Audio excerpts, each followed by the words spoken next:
क्या कभी ऐसा हुआ है कि कोई शब्द सामने आए और लगे कि ये सिर्फ अक्षर नहीं बल्कि इनमें पूरी की पूरी कहानी छिपी है? आज हम ठीक ऐसे ही दो शब्दों को समझने जा रहे हैं।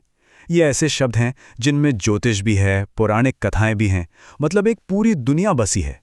तो ये हैं वो शब्द, मकर राशि।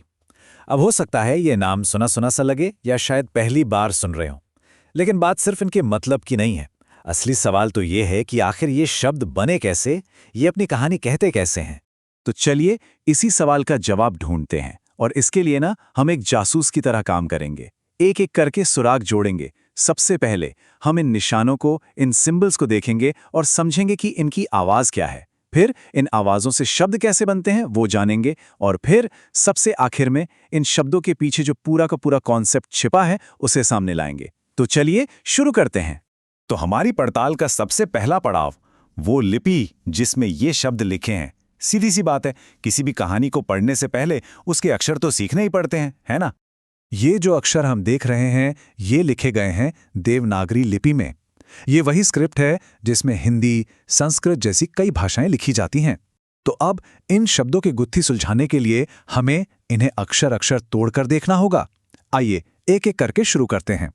तो सबसे पहले लेते हैं ये अक्षर। ये है मां। इसकी आवाज है मां, बिल्कुल सीधी और सिंपल, और यही हमारे पहले शब्द की नींव है। अच्छा, अब म के साथ हम जोड़ते हैं क। इसकी ध्वनि है क। तो म और क मिलकर क्या बना? मक। हम अपने पहले शब्द के बहुत करीब हैं, बस एक अक्षर और चाहिए। और ये रहा वो आखिरी अक्षर र, जिसकी आवाज है रा। तो म, क और र तीनों को एक साथ लाइए और बन गया मकर। बहुत बढ़िया, हमने पहला शब्द पढ़ लिया है मकर। चलिए अब दूसरे शब्द की तरफ बढ़ते हैं। इसकी शुरुआत भी र से ही होती है, लेकिन यहां एक छोटा सा फर्क है। ध्यान से देखिए, र के आगे एक सीधी लाइन है जिसे हम मात्रा कहते हैं। ये मात्रा र की आवाज को थोड़ा लंबा खींच देती है, तो ये र नहीं रा बन जाता है, मतलब रा। अब इस रा के साथ हम जुड़ते हैं अपना आखिरी अक्षर शी।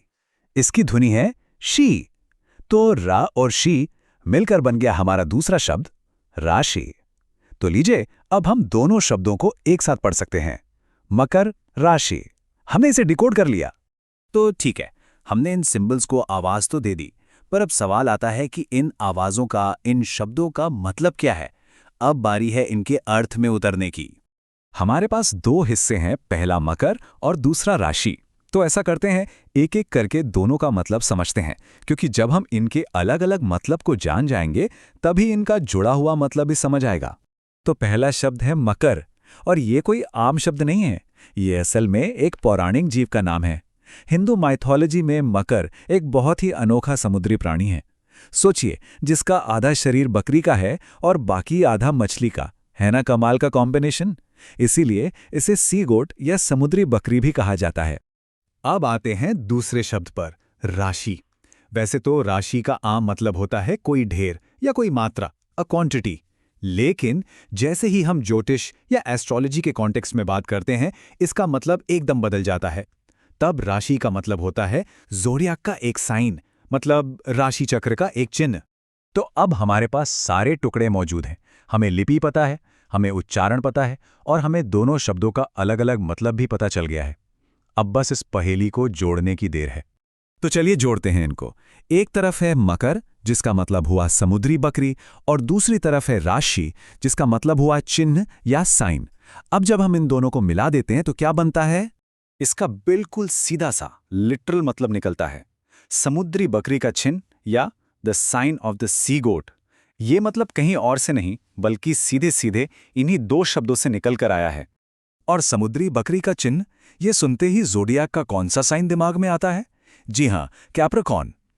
तो मकर राशि असल में ज़ोडिएक के 12 साइंस में से एक है, जिसे पूरी दुनिया में कैप्रिकॉर्न के नाम से जाना जाता है। और बस हमारी ये पहेली सुलझ गई। तो चलिए एक बार फटाफट से देखते हैं कि हमने इस छोटी सी पड़ताल में क्या क्या खोज निकाला। ये सिर्फ दो शब्दों का ट्रांसलेशन नहीं था, ये तो ऐसा था जैसे हमने परत दर परत एक पूरे कल्चरल कॉन्सेप्ट को समझा हो। ये देखिए, हमारी पूरी जर्नी यहाँ एक नज़र में है। हमने देवनागरी स्क्रिप्ट से शुरू किया, फिर मकर यानी सी गोट और राशि यानी साइन, इन दोनों शब्दों के मतलब को समझा और आखिर में इन दोनों को मिलाकर हम उस पूरे एस्ट्रोलॉजिकल कॉन्सेप्ट तक पहुंच गए जिसे मकर राशि कहते हैं।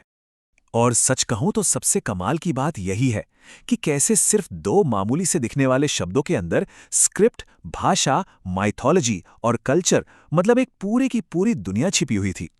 ये इस बात का सबूत है कि भाषा सिर्फ बातचीत का एक जरिया नहीं होती, वो अपने आप में इतिहास और संस्कृति का एक खजाना होती है। और ये पूरी बात हमें एक बहुत ही दिलचस्प सवाल के साथ छोड़ जाती है कि हमारे आसपास ऐसे और कितने शब्द होंगे जिनके अंदर ऐसी ही गहरी कहानियां और शायद एक पूरा यूनिवर्स छिपा हो। सोचने वाली बात है ना।